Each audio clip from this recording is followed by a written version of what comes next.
Well, good morning, everybody, and this is Doc for Stop the Madness. Doc's taking on the Mormish, and we're gonna have a little conversation here. So I've been really digging into the soft sit sites and the Moorish consulate, which again does not exist, and I have come to the conclusion that they, again, are absolutely bat crazy. And what I mean by that is, we're talking about nationality, and in their words, nationality is the word of the day. Well, let's talk about nationality. Nationality is where you're born, where you live. It's not where your forefathers were born. That's culture. That's heritage. That's how that works. Moors tend to believe, or Mopes, that's my new term for them, because that's what they are. They're Mopes. They think because your skin is darker than somebody else's, or you fall in these shades that aren't European colors for them, that because you have dark skin, you're a Moor. Well, that's not true. Again, we go back to the term Moor was given to Muslims in India that had a dark shade of skin. It's not a requirement, it's just a term that was given to Muslims in India that had a darker shade of skin than the Christian Europeans that were over there. That's history, that's fact. It's not a nationality, okay? That's a religious sect. Again, I went over this last night in my live stream, and I've been over it before, and I'm going to keep pounding it over and over again. Nationality is where you live, okay? I was born here in the United States. I live here in the United States, so my nationality is American. Plain and simple.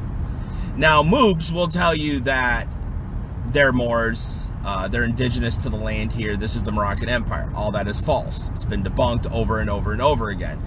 But they're trying to push their brand of brainwashing and falsehood, and again, trying to gain something that was never there for them to gain. Now, when they talk birthright, yes. If you're born in the United States, you have what's called birthright citizenship, which makes you a U.S. citizen at that point. When you're born here in the United States, you become a U.S. citizen.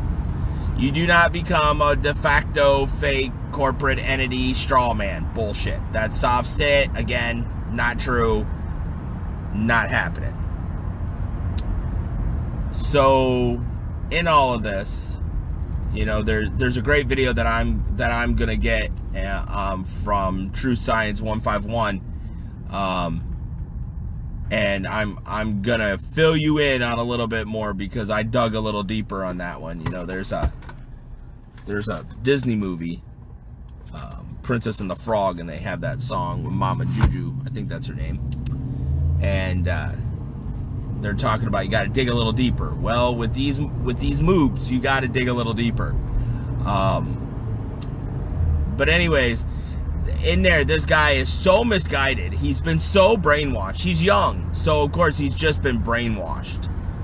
And I'm sure what happened was, probably by the age of 10, his grandfather, his father, his uncle probably really believed this stuff. Or he just found it online and thought, what a way for me to get out of anything that I might have to owe or pay or do. And so He claims that he's a consular general. He claims that, you know, they can arrest people. They have arrest powers, which they don't. And you hear him through this, and then they start talking about nationality. And it's so sad, because neither one of the two guys talking about nationality even know the definition of nationality. Nationality is loyalty to the country you live in. And that's basically what it's broken down to. You live in the United States, you're loyal to the United States. And yes, you can be loyal to another country. If you were an immigrant and you immigrated over here from Pakistan, you can still be loyal to Pakistan. There's nothing saying that you have to give up your loyalty to your home country, to the country you were born in. And you can be loyal to the United States. You know, law-abiding citizen, follow the rules, pay your taxes, which it sucks, but pay your taxes and go about your life.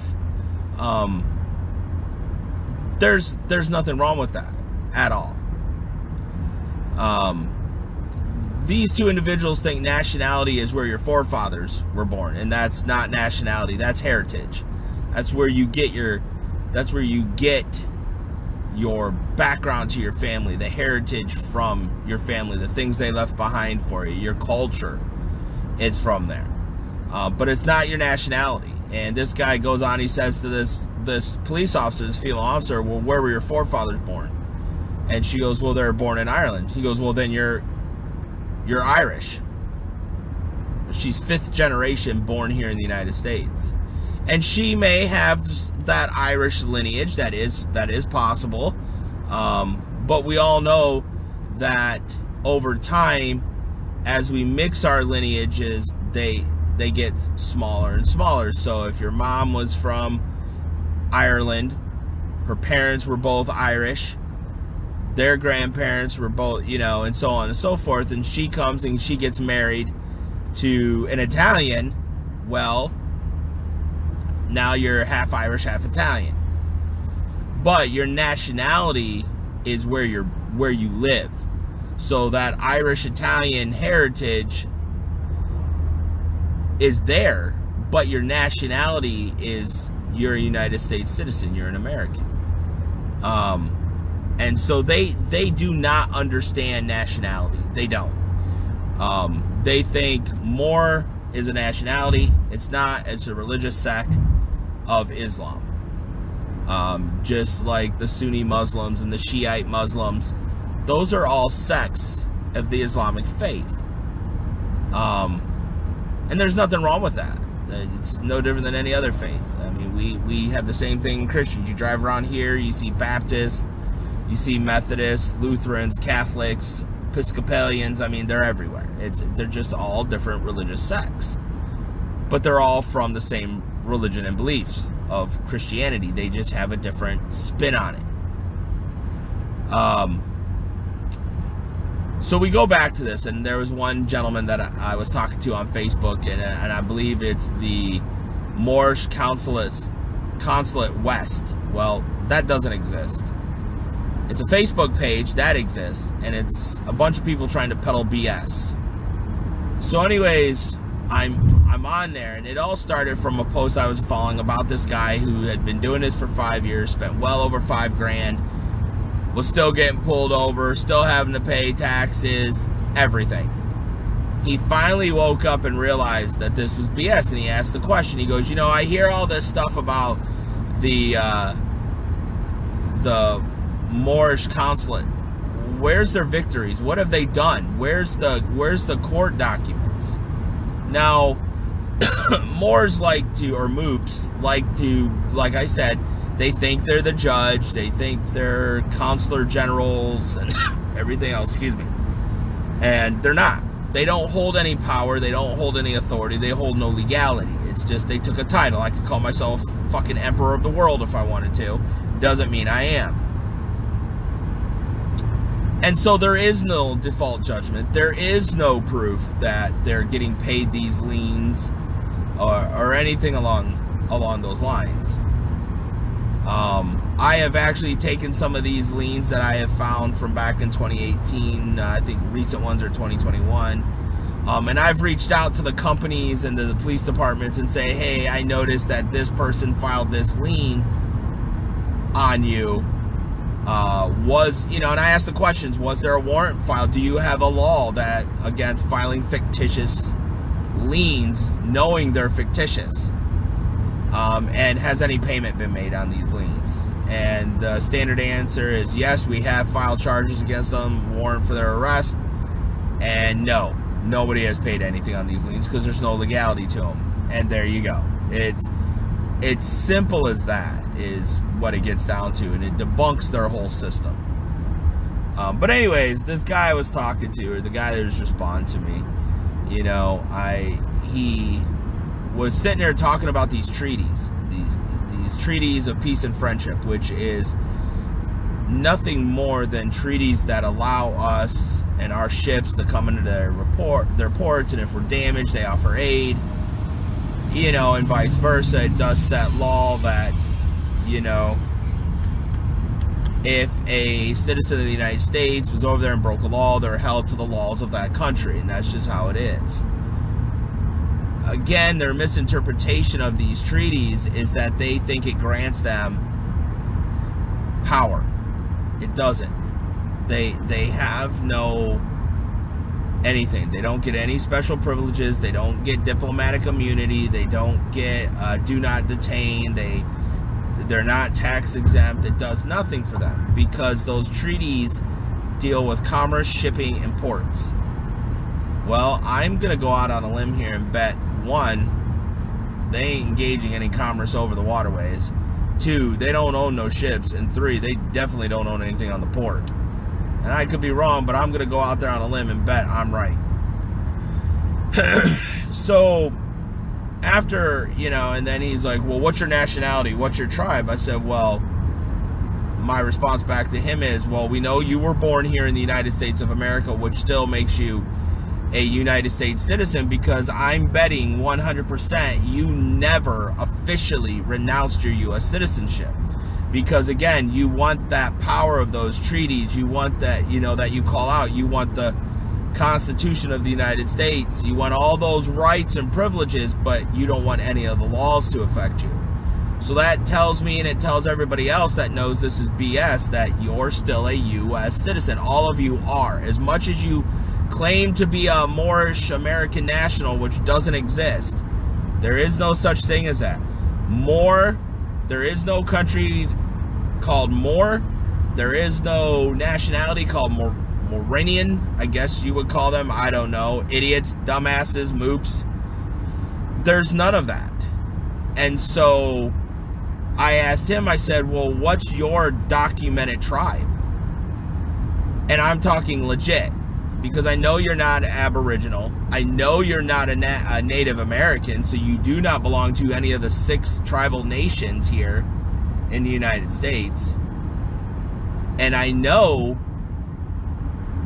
that any of those organizations that try to say they're the Cherokee Nation of Moors, I know that's false. So I kind of threw it back on him to prove who he was. Like I said yesterday, great video put out by Truth Science 151 on the Treaty of Tripoli, which was the peace and friendship, and, you know, debunked this moop who was trying to say it was all about the bays and the days and Moors when it's not. He went, did some awesome research, found out that these titles, bays and days, were Ottoman Empire titles, like job codes, job titles. They weren't talking about, I guess, a group of people. They were talking about a job title, a governor or a commander, a military leader. And this guy, you know, he was trying to spin it his own way, but True Science 151, who I follow a lot because he's really digging into him, and he's like me. We're going that extra step. We're going deeper into this. We're finding the paperwork that disproves whatever they're trying to put out there and sell, and it takes us yelling even louder than them, because they are somewhat organized. But again, the courts are doing a great job kicking everything back and out of court and filing the lawsuits against them for fictitious papers. So myself and people like True Science 151, there's others of us out there where we're really spending the time to kick this back. So remember this: nationality is where you live. Okay, that's where you domicile. I don't even think domicile is the right word. It's the country you live in. It's showing loyalty to the country you live in. So nationality for them is not the word of the day. It is, how can we attempt to lie to people to get them to buy stuff from us, these fictitious forms, and so we can make money thinking they can think that they're getting some extra privileges when they're not. I'll go ahead, and when I send this video over to YouTube, and I'll put it in the comments here on the Facebook page, I'll go ahead and put the legal definition of nationality, so that way you could see exactly what the definition is, and it's cut clear and dry. It's loyalty to the country you live in. You know, it doesn't deal with citizenship as much, but it's the country you live in. So even if you're a legal immigrant in this country, you know, you got your green card, you're doing everything you need to do, and you're showing loyalty to the United States, well, the United States is your nation. That's your nationality. You live in the United States. That's your nationality. It's not where your forefathers were born. Again, very mixed up, construed. I would love to meet this guy and really go and debate him toe for toe for everything he puts out there.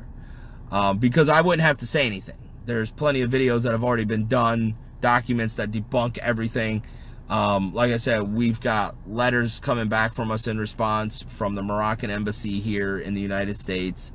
We're also going to reach out to these organizations within the UN to try to get some information back from them as well. We're really curious to see where the Hague stands on this whole Moorish sovereign citizen BS. We're also interested to see where the Inspector General of the UN stands on this. So we're putting stuff together, and I think over time, by the time we get done, we'll probably have enough to put out a book, or at least the first in a series of books, of describing this behavior. And remember, they're nothing more than soft sits. All they're doing is adding a little bit more religion into it, and they are awesome at talking word salad. They follow all the same scripts that soft sits have and that have been out there, and they just add, you know, tribal references or tribal names. They try to claim stuff from, you know, eons ago, but yet they don't have any proof. And you'll see that we're getting ready. I'm getting ready to release a couple videos here in the next coming weeks, and we are working on our video format. And I'm going to be talking about this Nina L. Bay or Nina Bay or Nina L. This woman thinks she's an empress, and I honestly think, again, she is just as crazy as Harley Quinn is. I mean, she is that bat crazy. And so within all of that, we're going to go and start just debunking and disproving her. And we're going to start looking for financial records and any business titles that have been filed by them. But she thinks she's the empress. And so we need to bring the empress down a few notches and hopefully pull her out of that fantasy realm.